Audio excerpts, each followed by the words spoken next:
Let's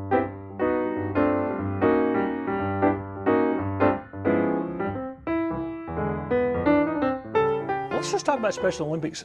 How long has Special Olympics been in Anderson? And tell people exactly what Special Olympics is for people who don't know. Wonderful. So Special Olympics has been in Anderson for over close to 50 years. And Special Olympics is a sports organization that helps build a sense of community, confidence, and skills for life for children and adults with intellectual disabilities. And what all sports are involved? So the sports, we host 13 sports here in Anderson. They are bowling, bocce, basketball. We do a non-competition cornhole season. We have cheer, equestrian, swimming, pickleball, tennis, track and field. We have a young athletes program that is for ages 2 to 7. And then just a new program that's been, that's rolling out currently right now from our state office. It's called Red Shirt Rookies. And that is for athletes ages 8 to 12 who may not be ready developmentally to compete on a skills level or on a team level for sports. Is one more popular than the other, or is there anything? So our bowling is very popular. We have 43 reoccurring bowlers. We bowl every Tuesday, and they are loyal. Even during COVID, Boulevard Lanes was very generous and still honored our $1.50 rate and let our bowlers come and bowl, even though I was not allowed to organize anything Special Olympics. So we still had bowlers still going up there during COVID to continue working on their skills. And the equestrian program just celebrated some successes? Yes. So our equestrian program has been very successful under the leadership of Lisa Hartman. Morgan Bates and Nick Kendrick both competed at Lander last state events last May, and they placed very well in all of their divisions. And then one of our newer sports that we have coming up for fall games is flag football. So we're very excited about that. And you mentioned COVID. How did COVID impact Special Olympics? It really secluded our athletes. Our athletes have a greater risk at catching viruses and things that are going around. And so it really made us think outside the box. During COVID, we did a virtual bocce season, and I sent home bocce courts and bocce balls and the rules, and our participants played bocce, and then we had a virtual bocce tournament. We sent out ribbons for the different places. We did a walking club that was trickled down from the state office, a program from them, since it was something outside and where we could maintain social distancing, but still be involved. Zoom became a really big deal. We did, the state office hosts several Zoom parties, and it was themed, and you could dress up and you could get on Zoom and there'd be music, and that way you could connect not only with other athletes locally, but other athletes statewide.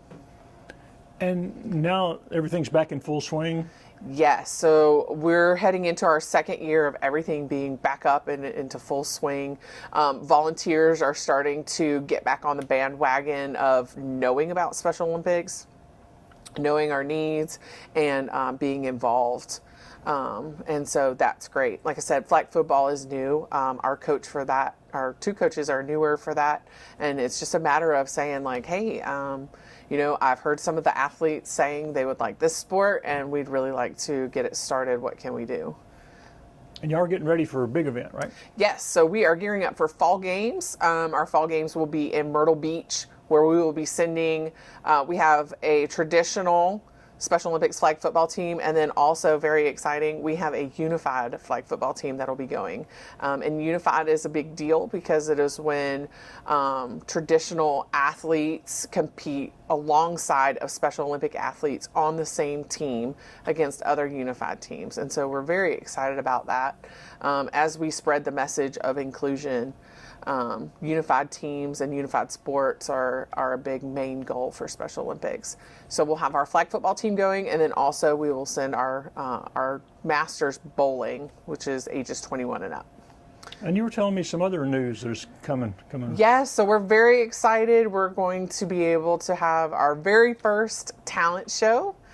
We've had there's been a lot of buzz from athletes about wanting to host a talent show and get up on stage and have their moment. And so we're very excited to put that together. We're also working on a conference called the Connections Conference. One of the biggest needs that we realized, I guess, through COVID and just in general, just working in the industry, was that the trickle down of information, it kind of trickles down to none. And there are periods throughout an athlete's life where that information becomes hard to find, and programming for your athlete become hard to find. And then especially after high school, what's next? And so the Connections Conference would have service providers all the way from birth to death, for our athletes and everything in between, that would allow them to be under one roof for a day, and for parents and caregivers and other service providers, that might want to be involved, to be able to come and get that information. And we're hoping to make it an annual thing, so it'll be year after year. So, if you're starting out in baby net and then you want to catch back up in middle school or high school, you'll still be able to have that same opportunity. And then we will have our annual You Are Beautiful pageant, which is January 18th at the Civic Center. That's a lot of fun. Last year we had a record number of participants. We had 35 participants, and so our goal this year is just to break that number. And we actually have a participant who has been calling us since last year from California, who would like to come and participate in our You Are Beautiful pageant. And so we're very excited and hopeful that they will come and participate. Scott, why do you think the Special Olympics is so important to this community? It gives, first of all, the athletes and their families something to do in a constructive, caring way. Too many athletes with intellectual disabilities are left out, glossed over, forgotten.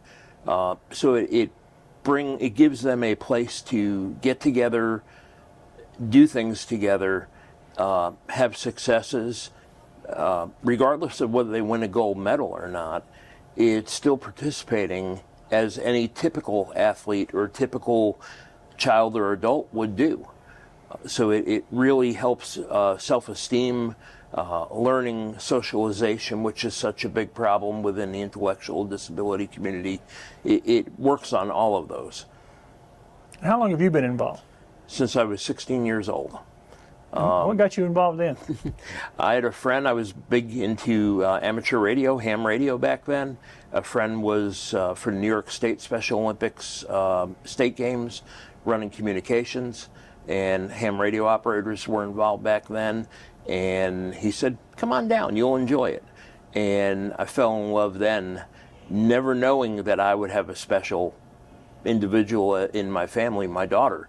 Back then it was just my love of communications, of radios, turning into my love of Special Olympics, because you get to interact with the athletes when you're there, and there's no happier, no better group of people in this world than people with special needs, especially Special Olympics athletes. And since you've been around it a long time, what kind of feedback have you heard from the volunteers and people who get involved in helping these athletes? It's an addiction. When we get people involved, we'll talk to our friends, our coworkers, and come on down, help volunteer at the spring games or volunteer at this. They get addicted to it. They're like, wow, I've never had a day where I smiled so much. I've never had a day where it was hot as heck and I was ready to die, but I didn't want to leave. I wanted to keep going because it just brought so much joy to my life, seeing that I was helping bring joy to the athletes' lives and the parents too. The parents are in their own little club too in some ways, and they can come together and they can sit back. We're taking care of their kid, whether it be an adult or a child, and they're able to just sit back and enjoy. So it really is beneficial to both the parents and the athletes. And if somebody wants to help out or volunteer or contribute, how can people get involved? Oh, wonderful. So we have a Facebook page. It's the Anderson Area 14 Special Olympics Facebook page. We are on the county website under departments, under special populations. And then you can call the office or just email us at area14sosc@gmail.com. And we can get everybody involved. It's a very simple process. It's just a matter of saying, hey, I would like to give my time. Where can you use me best? And we love, even when people have like a specific mission of what they want to do, we love incorporating that into getting people involved.